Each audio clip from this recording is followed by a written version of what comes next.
something else, y'all.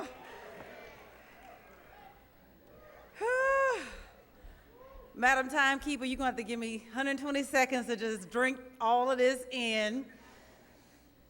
This is actually my first time speaking at this platform, so I just want to say thank you. Thank you. Thank you. And I think it's fitting, madam, I don't know your name, but your voice reminds me of my spiritual mother, the Reverend Dr. Della Reese-Lett. And so I thank you for taking me there.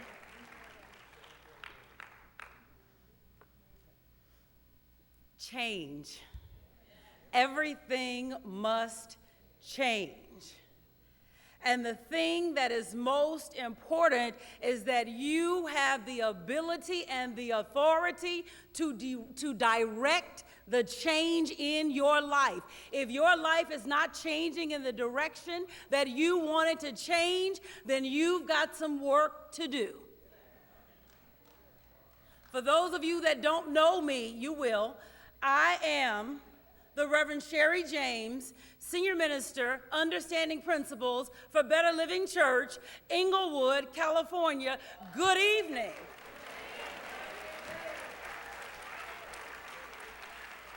Now, I do want you to understand that I grew up in the Black Baptist tradition and I went to the Missionary Baptist Church, so I'm accustomed to amen and hallelujah. And I know you're not supposed to get happy up in here, but I might say something that make you want to jump up out your seat, and that's all right too. I want to talk to you about how do you become great. You've got greatness within you, but you have been settling for less than your birthright. You have the ability to walk on water, heal the sick, cause the blind to see, make the deaf hear, make the dumb speak, and yet you settle for ordinary. Why?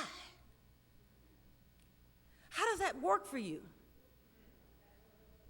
I know, really, how does that work for you? Because everything God does lavishly. You do know that there are 23,000 different species of trees. Not 23,000 trees, 23,000 different species of trees, 11,000 different species of moths, 2,000 different species of roses. If you walk to the ocean, you cannot see the end. There are billions of galaxies. Everything God is ever doing, God is always doing. So if God ever did anything lavish, God is always doing anything lavish, because the only thing that does not change is God. Okay, so in order for God to stop with you and make you ordinary, don't make no doggone sense. Don't make no, if it don't make sense, yeah. I want to get invited back, so let me. How do you become great? How do you let it out? And this is a question that I wrestle with in my life, because those of you that have been a part of the Metaphysical Bible Hangout, you know that I want my Fifth Symphony. You do know what the Fifth Symphony is, right? Beethoven. You can be a kid in the hood. In fact, we could go to the ghetto right now and say, dun, dun, dun, dun. Dun, dun, dun, dun. Would they know it? Yes. Whether they're in the White House or in the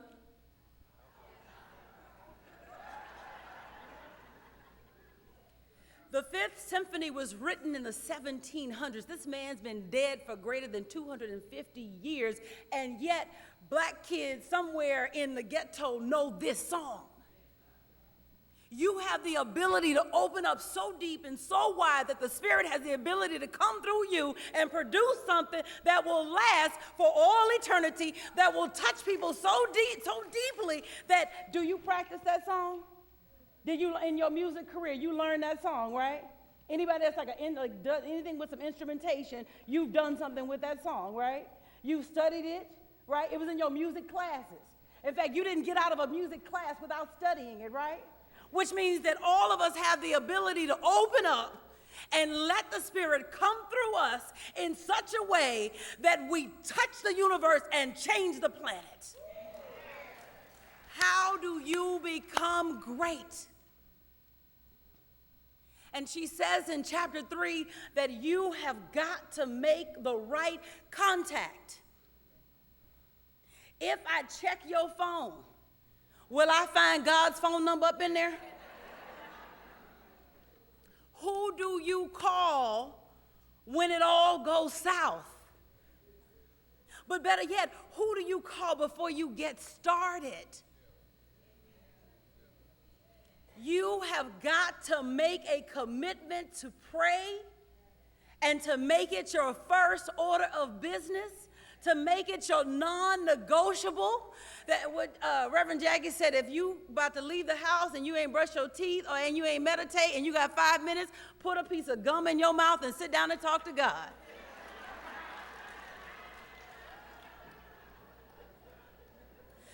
Prayer is your opportunity to change your character. Your life looks the way that it looks because of the depth and the breadth and the width of your character today. If you want something different, you are going to need to be changed at depth. That's the only way that it works. And you don't change you, God changes you. Everything we teach you is get in touch with the Spirit, talk to God, lean on God, don't rely on your own understanding, open up your heart, talk to God, get there. This is how you let it out. You've got the energy of the sun in you and you're letting it knot up at the back of your spine. You're like some strange kind of gold that doesn't want to become coins. You're willing to settle to be liquid in the fire for what? You've got to make the right contact. Some of you have businesses that you've been dragging your feet. You don't know what the obstacle is in front of you that's keeping you from taking action, but God knows. And so if you will begin to sit and to make the contact, then whatever the obstacle is will have to get out of the way because it cannot rest in the presence of God. How do you become great? You pray about it. And then you let your word, God gives you the new word. God, you know why the affirmations don't work? Because you're making them up. You done looked at all these affirmations in Catherine Ponder's book and don't none of them hit the spot. And ain't nothing changing because God gives you the new word. When you take that time to sit and become available to the Spirit, when you make the right contact, you are changed at depth. And let me tell you something about showing up every day. When you show up every day, see, we think in linear terms, right? In fact, we probably think this ground is flat. I mean, I know we'll acknowledge these steps, but we think that this ground is flat where we stand, and it's not, because if we had the right vantage point, we could actually see the curvature of the earth where we stand. Is that not true? And I want to tell you that principle is principle anywhere and everywhere, right? Right? So the principle that the curvature is true of everything, it's true of your life. And so when you sit and you take that time and you make that commitment to God, it looks like in the moment that you are moving from point A to point B, but I promise you that you are not. You are not, because life curves. And so there comes a point where you are working at it. And you are showing up every day, and you are making the contact. You are opening your heart to the power and the presence of God. And then somebody calls you and says, guess what? We got a revival going on, and we want you to be one of the speakers. Oh! If you don't think life curves, life curves. So you're not working. You got to start to take the long-range view where you look at the long view and you say, you know what? I'm going to show up every day. It's hard to show up every day because stuff happens. And so you need a system.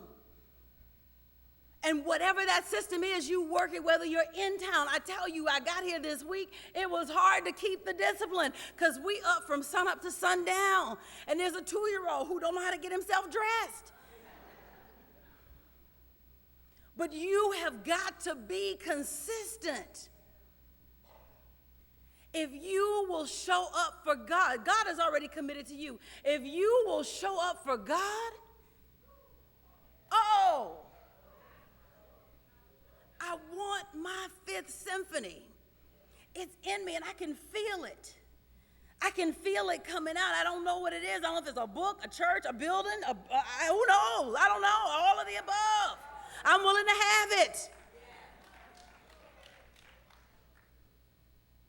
I'm willing to have it. The question is, are you willing to have it? Because I know you all are the committed. You're the ones that are willing to come here in the rain. You are the committed.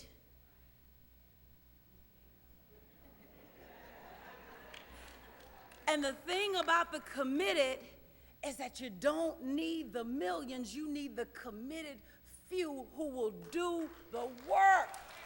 Oh. You need the few who are willing to stand up and say, me, I'm the one. I'm willing to make the commitment to God. I'm willing to be the one to sit in the silence every day. I'm the one that's going to set my alarm clock and make sure I get up early in the morning to talk to God. I'm willing to have my Fifth Symphony because the thing is, you don't just touch you, you change your whole family. You change your whole family. It only takes one person to change a generation. And the thing is, will it be you? Will it be you? How do you become great? You've got to make the commitment to open up. You have got to make the commitment to open up. We have the ability to shut down any evil system we do not want in existence. And yeah, I said the word evil. We have the ability to shut it down. We have the ability to open our minds so deeply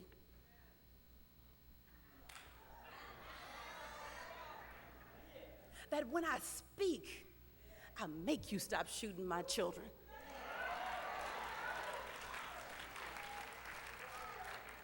That when I write, that my words are so powerful that they compel young boys and young girls to all of a sudden choose education. That's how powerful I am.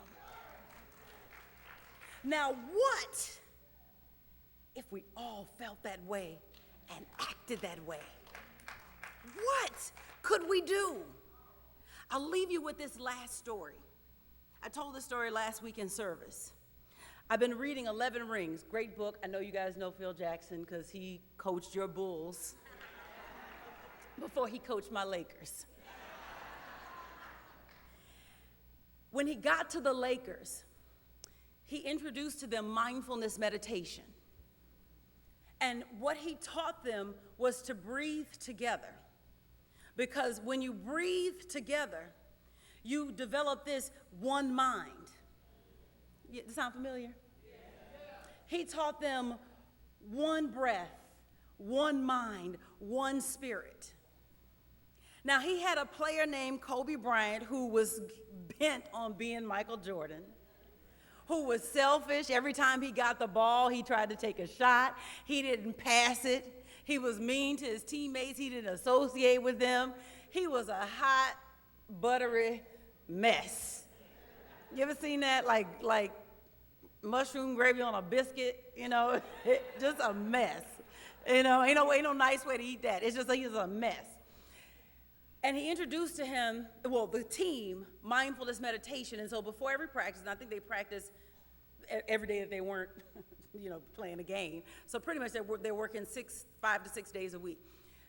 Before every practice, they meditated together. And before every game, they meditated together. Kobe's still being selfish. They get to almost the end of the season. And, he's working with him. They're doing what they're trying to do in practice, but he's still being a ball hog. And they're in a critical game, and they could potentially lose the game. And this is the basket and I don't know, I hope I'm not making this up wrong, guys. Y'all will correct me later. But Kobe is driving to his end of the court to make the shot. And he's getting ready to do what we think Kobe's always getting ready to do, which is to post up and take the shot. Shocks everyone. In fact, there's a picture in 11 Rings of the surprise on Shaq's face as Kobe passes the ball to Shaq. and Kobe, Shaq, dunks the ball in and gets the point and they win the game. But it shocks him, shocks the team, because here was this kid who had always been selfish. What would happen after a season of you opening up? How would your heart change? Inside of a year of him entering, they were already a great team. They had Shaq, they had Kobe, they were already a great team. But they were disjointed and couldn't get anything together. After a season of mindfulness meditation, they get a championship. What would you get after a season of opening up to God? What would you get after a season of being available to Spirit, where every day you step up, every day you open your heart and mind to God, every non-negotiable. I don't leave the house. I'll go without brushing my teeth, but I will talk to God before I walk out this door. What could you do? God bless you.